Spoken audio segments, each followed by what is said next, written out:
talk about the fact that Fleabag, the original stage version of it, is streaming for 2 weeks on, I think it's on Amazon.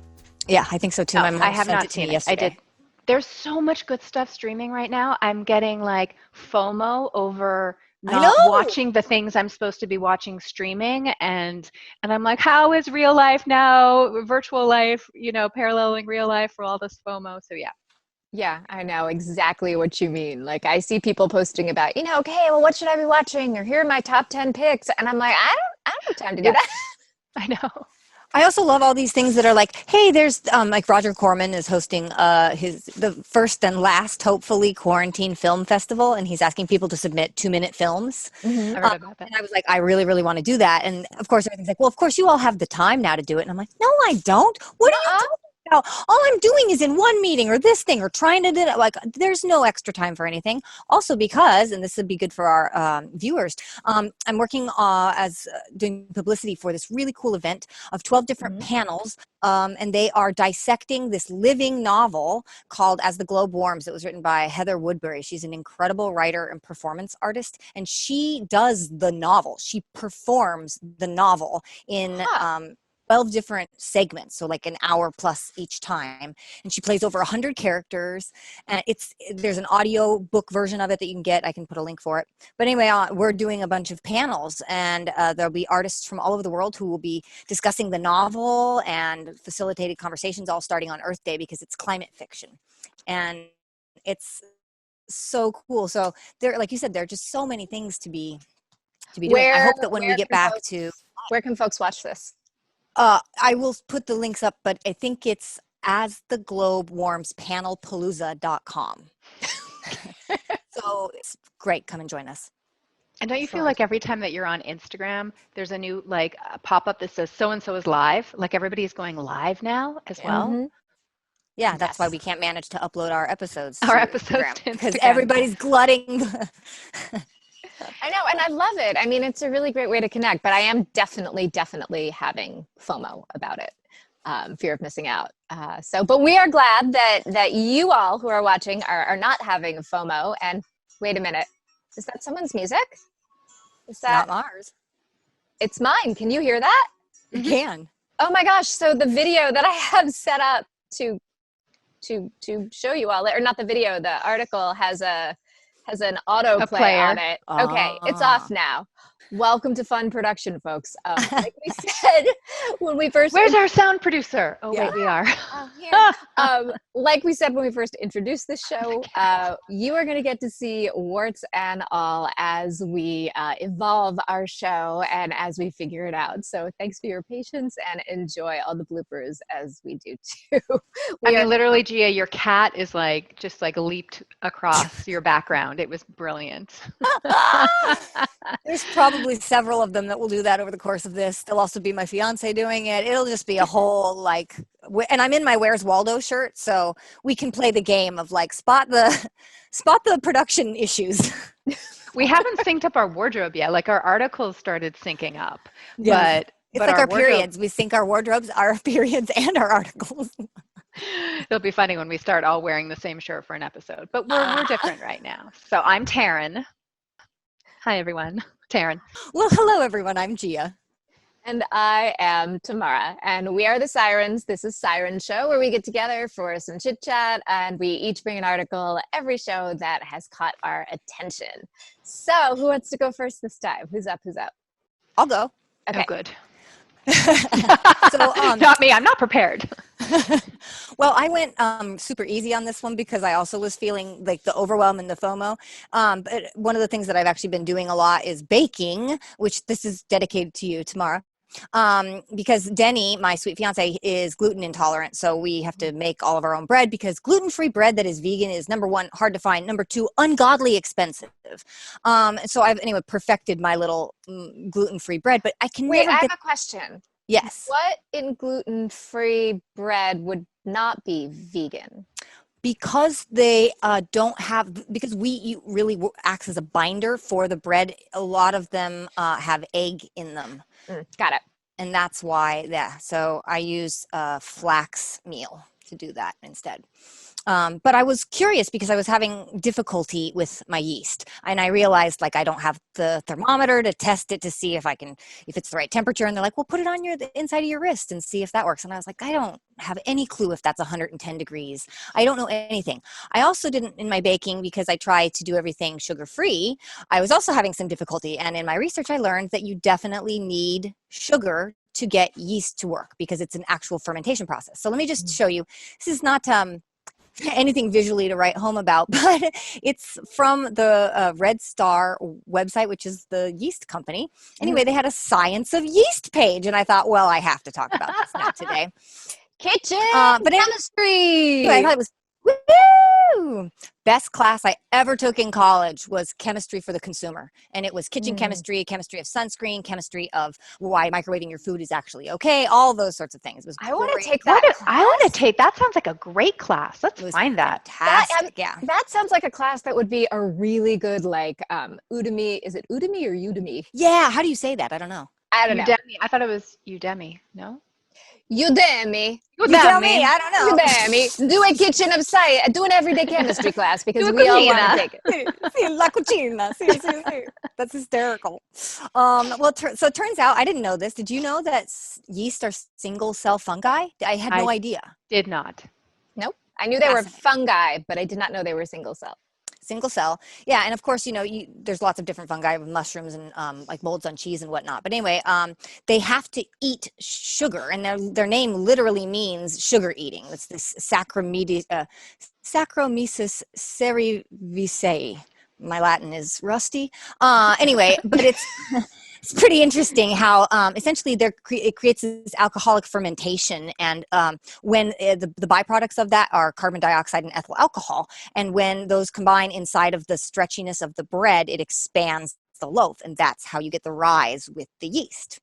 Fascinating. So I also was going to ask, because I know it's about leavening and unleavened bread, and we just had Passover, and so I have to ask our resident Jew to explain that to me too. Will you tell me a little bit? I'm going to turn off my screen here, my screen share, but Tamara, will you tell us, because you can't eat bread with yeast in it, is that how that works? I have no idea. Yeah, so the basic idea behind Passover, which was earlier in April this year, is that you are not allowed to eat things that bread that rises, and that any bread type, well, any sort of, I guess you call it bread, anything that you're sort of cooking with flour and water only has 18 minutes to cook. So we have been in quarantine, we've actually experimented like everybody else with bread making.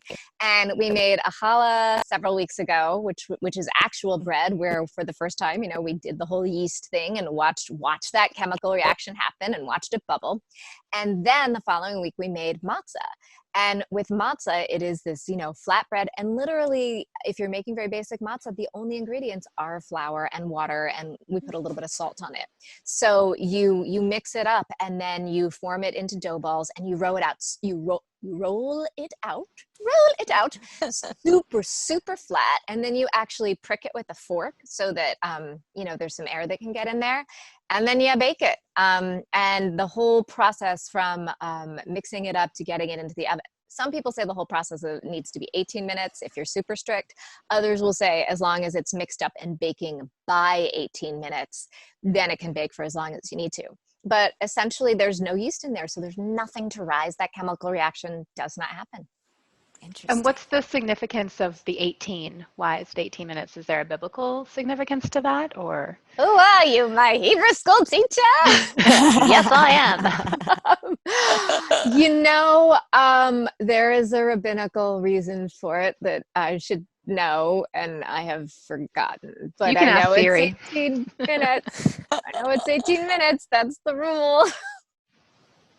I honestly don't remember where the tradition evolved from, but it's in there. But it is a pretty strict kind of a thing. So, and there are different kinds of matzah that you can eat. But it was very interesting going from making bread one week and sort of having to be and we were guided through it. We did an online challah making class where, these That's folks, so cute. these amazing bakers from Brooklyn actually guided us through it. There was someone on there from Canada, someone on there from Brooklyn, a bunch of LA people. And, we're sitting there kind of like watching the yeast bubble up and rise and everything, and then adding the flour and the sugar in the right order. And then we left it, we left the dough once it was made on the counter, and for 4 or 5 hours and put a warm cloth over it and just kind of watched it expand all day and watch that process happening. And now I know what was happening inside there thanks to Gia. That's so cool. We have made a couple of loaves of bread using carbonated water. And for the gluten-free breads, it makes an enormous difference in the rise that you get. And again, I'm realizing, well, you're literally just inserting the carbon dioxide. So I'm going to have to experiment now and see if using the carbonated water plus yeast minus sugar can yield me the same results, even if, or, less. I'm just trying to figure out like, what is the least amount of sugar I can get away with putting it in here? Because I just don't make anything with sugar. So that's impressive. Well, Taryn, your piece also is on a food related. Yes, a kitchen chemistry theme as well. But in your piece, my kitchen is in space. In my piece, that's so cool that it aligned. I think I actually have the Wired that I was reading, and I've been trying to during this quarantine take a moment and not go right to my desk in the morning to sit on a couch, have my cup of coffee, and read a magazine that I haven't gotten through. And this article is so fascinating because, well, first of all, let me open the screen so people can see what it is. And I have to say, as you're opening it, I love when our small worlds collide into each other. So just so everybody knows too, so we all find our articles separately. We don't talk about them ahead of time. We throw them up into a Google Doc. Sometimes we read one another's articles before we jump on this call. Sometimes we don't, but we just pick things that we each gravitate towards that we would be reading in our everyday lives anyway. And this piece, Taryn, is by Nicola Twilley, who is one of the hosts of a podcast called Gastropod, which she does in partnership with my very close friend, Cynthia Graber. And full disclosure, I didn't even look at the byline when I started reading it late last night. I got to the end and so I was like, oh my gosh, this is Nicola. So I love it. Jeez. And I didn't notice that too until I got to the very end, and I'm like, gastropod. I know TK has like a connection there, one of her friends, and there it was. So it's initially called Filling the Void. Oh, that pizza is the best. I know, and the space donuts. And it's a really wonderful article that looks at how astronauts are going to eat when they voyage to Mars. So the reason why this kind of piqued my interest, besides there's so many interesting sort of little factoids in it, along the lines of like how NASA astronauts and members of the ISS, the International Space Station, have been eating, and how food has the way that it needs to be as light as possible to be shipped up there, that you can't have any crumbs because of the no gravity, because crumbs can get trapped into air vents into your lungs, how everything really needs to be dehydrated and then rehydrated and sort of eaten like a paste. But the thing that was really interesting about this article was how important, when you're in a confined space, food is. That having some sort of a communal ritual on a daily basis, how it was really important to keep up the spiritual and mental morale of the crew. And so I was just thinking about how important food has become to everyone in quarantine, and how people are sharing their meals over Zoom, and how, cooking live shows have become so big. And so this was just sort of an extension of that. But the article is fascinating in that it starts off describing the writer. She partakes in this airplane experience where this flight takes 20 parabolic arcs to simulate weightlessness. Oh, yeah. And so you have this whole and it was initiated by the MIT Media Lab Space Exploration Initiative, which first and foremost just sounds like so friggin' cool, and I love MIT Media Lab. And it was charted. That initiative was charted by Ariel Ekblah, and she's this super young, like polymath genius who's done this. And so on this flight were, NASA astronauts and researchers and a couple people doing food experiments of like how you can reformat food and experience it in weightlessness. So I just highly recommend reading it because it goes from just the experience of the overview effect and what it feels like to be detached from Earth, and then sort of circles back around and how important food and sharing food is. And I really loved it. So Kick it back to all three of us. Kick back to all. Oh, you know what? Unless there's something you want to show us. No, I'm going to stop my share. Sorry, I kept that up for a long time because I was so excited about this article. Really, I know, really cool. you were on a roll and I didn't want to interrupt your you're so sweet. And I didn't know if you were going to scroll down to something or. Yeah, I should have. But anyway, yeah, I haven't done enough research on this article to I really wanted to do a deep dive into it, but I just didn't have the time. But I highly recommend it. And I think that it will give you a greater appreciation of the work that it takes creating these sort of environments for astronauts to be able to explore past our planet as well. And I have to piggyback on you and do a little bit of a plug. So the show that I host on the Science Channel, Tomorrow's World Today, the first season, we actually went down to Kennedy Space Center in Florida to do an episode on growing food for space. So we were very specifically looking at a project called Veggie, where they are working on trying to figure out how they can grow vegetables in space. And in this, they mentioned that recently they were able to actually, I think they said, have some romaine up there. Yeah. Oh yeah, I remember that. Yeah, we were looking at, in this episode, we were looking at a couple of different things they're trying to grow, but building on what you were saying, Taryn, the whole idea of how rituals are important. They were saying that not only is the idea of doing space gardening great for taste buds and for things like they were looking at doing sprouts and things like that because they're very, very lightweight, but I tried wasabi sprouts, which really do taste like wasabi, and you can change the whole flavor palette of something with something very, very little, but also the actual ritual of gardening and of being able to do that and do something creative and have that kind of outlet was really good for the mental health of the astronauts. That's so cool. I am trying to, go ahead, T. No, I was just, there was this one interesting little tidbit of sort of research background that they had looked at of submarines, how, they could sleep in really austere bunks, but the mess halls needed to be sort of more elevated, they needed to look forward to where they were eating their food. I thought that was interesting. So here's a question. Here's a quarantine-ish question. So have you both found yourselves congregating for meals? Or are you just sort of, you're having meals wherever? Do you make sort of a point to sit down and have dinner together, or what? I'm just curious. We have not done that, but that's partially because our days have been largely uninterrupted by this whole disaster, because when you work from home, generally, you already have your sort of eating routines. So we haven't done that, but what we have done is done those families dinners together, which has been interesting on Zoom. That's been cool. How about you, Taryn? Yeah, we've made a more of a concerted effort just because now that Garrett is working from home too, and he's working on our dining room table, we're looking to actually move that into another area so he feels like he's not, right in the center of everything. And every time, he's on conference Zooms all the time, and so I'm kind of sorry walking by, ignore me.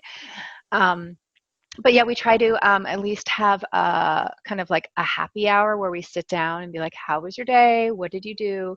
And we're still kind of eating dinner in front of the TV, but trying to sort of delineate between, okay, we're taking a break from work for a second and, actually talking. Yeah, those rituals to end the work and begin the leisure. There's a great piece, I'll send it, it's from Vice, about how time is changing for us because of how we're experiencing it inside of our own homes. And that essentially time, our bodies and our brains kind of clock time based on novelty. And so it's when there are changes in routine that your brain you don't see time as lingering forever. It's why childhood seems like it goes by in an instant. It's because it's chronic novelty. It's just never ending novelty. So you don't feel like time drags on. But when you're stuck at home, of course, and you're in a routine or whatever, then you don't have that sort of 9 a.m. feels like 9 p.m. feels like whatever, right? And they were saying that some of the suggestions people were even giving themselves is something as small as taking off their ring at the end of the workday, and meaning I'm not going to do that anymore. You know, I mean, I'd probably have to literally close my computer and put it away out of touch, but it's really interesting. It's funny, my childhood felt very elongated because, I don't know, because it was so regimented, and like I felt like I had a job because You did have a You job. did. You were For a those who- figure skater. For those who don't know, you probably don't, but I was a competitive figure skater as a child, which took up an inordinate amount of time, and I went to basically the skating version of a performing arts school. But yes, I mean, That's the most Canadian thing I've ever heard, by the way. It I think that. Yep, there's a bunch of gymnasts, skiers, and skaters, and we were the sports program. We were called the Super Achievers, actually, which I don't think is really a good. That was the program. It was called the Super Achiever program. Wow. I don't think that's a Don't give you a good complex or anything. Exactly. No wonder I messed up. Well, Anyway. I mean, even the way that you are like, oh, I didn't get enough time to do the deep dive. We are going to all forgive ourselves for all of that forever because it's okay. It is okay. Well, you know what, Taryn? If you are having fearful memories of your childhood, then maybe the article that I brought in this time can help you. You're welcome. That transition was great. Thank you. All right, let me see. So my piece, can you all see that now? We sure can. Okay. So my piece is about how scientists have reported deleting fearful memories that rats have. And of course, the ethical questions that raises, as a lot of, this is in the International Business Times. This particular article is by, I apologize for murdering your name, Vinay B.S. But the piece was actually published, it's based on a piece that was published in the journal Science Advances, development of a CRISPR SACas9 system for projection and function-specific gene editing in the rat brain, which means tapping into some specific neurological places inside the rat brain. Now, I do have a question when I first started reading this, which was, how do you know which memories of a rat are fear memories? Because it's not like a person, but you know, anyway, I dived in because I am sort of obsessed with genetics, and I'm going to try and close this video and hopefully it'll go away. Okay, because it has nothing to do with the article. So, you know, there's this question, if we could erase memories, bad memories from the past, would we do it? It's been a great premise for a bunch of films, you know, Eternal Sunshine of the Spotless Mind. And on the flip side, favorite. Yeah, I love it. If you could implant memories, would you do that too? I mean, that's what Total Recall is all about. Inception. So there's a whole bunch of things that are built on this. So sort of looking at that on-ramp of entertainment into science, this article intrigued me. So basically, the paper that they published, they used the gene editing tool CRISPR to look at removing fearful memories. And what they did was, if you can see right here, the rats were trained for a couple of weeks and they were conditioned to react fearfully. And then after they got rid of that gene through CRISPR, the rats reacted differently. So, you know, my question to you, we always like these debate questions, is if you could get rid of a fearful memory, if you could get rid of a memory that just plays over and over again in your mind, would you? My issue with that is the research that's shown that the areas that connect in the brain that access your memory is also the same connectivity that allows you to imagine the future, to extrapolate and imagine the future. So, and I mean, I remember reading, gosh, it was, I swear 10 years ago, an article that was really interesting about how they were actually rewiring memories. So it wasn't, they weren't using CRISPR. So you weren't actually, cutting in and changing any RNA, but they were rewiring those memories. But yeah, I don't know. I'm so torn about using CRISPR except for truly, genetic diseases that like life-saving stuff. Yeah, exactly. but it's such a great ethical question. I feel like there's going to be a whole new, and we need to write this, a whole new like legal division that's going to, ethics. Oh, yes. Just be biotech and CRISPR tech. Absolutely. Especially it's like, is the CRISPR tech being used in the, what's it called again, where it goes down the genetic line? Like, is it part of the sex line, or is it just, the germline? Yeah, the germline. Thank you. Yeah. It was interesting when I didn't read the whole article, but I just saw on there they were talking about chronic pain and addiction. And I know that there's been a lot of research about addiction as a learning disability, which would be like repeated neural pathways that need to be, restructured. So that was interesting. And the idea of chronic pain, that for people who experience, basically, if you have so much pain and your brain breaks and your brain no longer stops sending the pain signals, that's exactly what happens, for example, with phantom limb. And that your brain is so desperately seeking the proprioception of your body, and that even though there's nothing, if your leg has been blown off, yes, there was the initial pain of that, but the stump is clean, there's no nerves there's nothing to feel, and yet our brains still do that. So in that sense, it's not exactly life-saving, but I do wonder, for addiction, certainly that could be a life-saving alteration. And for people with chronic pain or PTSD or things like that, I can't imagine, but yeah, fraught. I don't know if I would do it for myself. I feel, and I don't know, this just sounds so antiquated to even say it, but it's Nietzsche that said, "What doesn't kill us makes us stronger." So I generally don't defer to Nietzsche as my guide in the world, but in that sense, I feel like my negative experiences have created, like you said, Taryn, my ability to sort of reshape how I was going to make decisions going forward, and that made all the difference in my life. And without that hindsight, I don't know what I would have to do. So yeah. Good question. I guess it's like there's the, what is the grading scale? Like when you come to, pain thresholds, what is the PTSD threshold that, you kind of need to meet to sort of warrant the risk that you take in eradicating that, that memory. But when you have a trigger that, like people who truly do have, debilitating PTSD, it runs their entire life. Absolutely. Yeah. And how do you measure something and standardize something that's completely subjective? Right, like pain. Yeah, right. That's when they tried to standardize the pain measurements by, the happy faces on the wall, 1 to 10. That was their basic attempt to do it.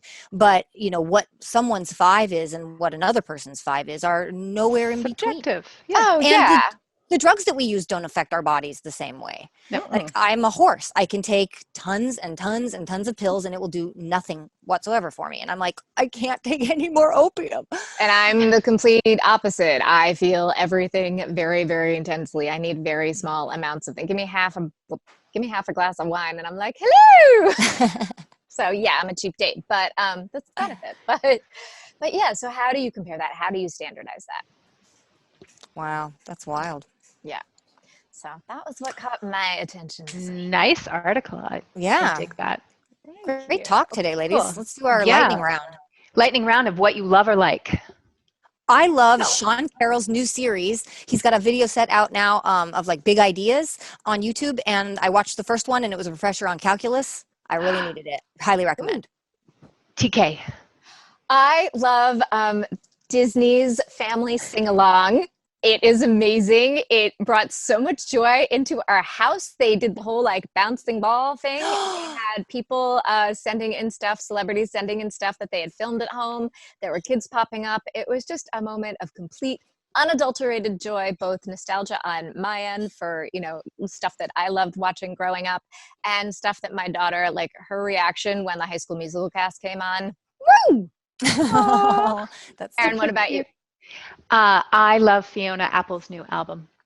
I love her. It's just it's amazing. She made it apparently in her house in Venice and used like banging on the wall and stomping on the ground, and her dogs are in it, and there's a beat to it that just sort of moves you, and it feels like a feminist anthem. Oh, it's brilliant. I can't wait to hear it. Well, thank you everybody for hanging out with us on Siren Show. We cannot wait to hear what you are curious about. We'd love to know what you think about the stuff that we're talking about. And of course, subscribe if you haven't already and follow us on our socials, and have a great week. Yep. And no FOMO. No FOMO. Let's give it up. Let's give it up. Give up the FOMO. That's what I'm giving Bye, up for ladies. Lent. Bye. Bye.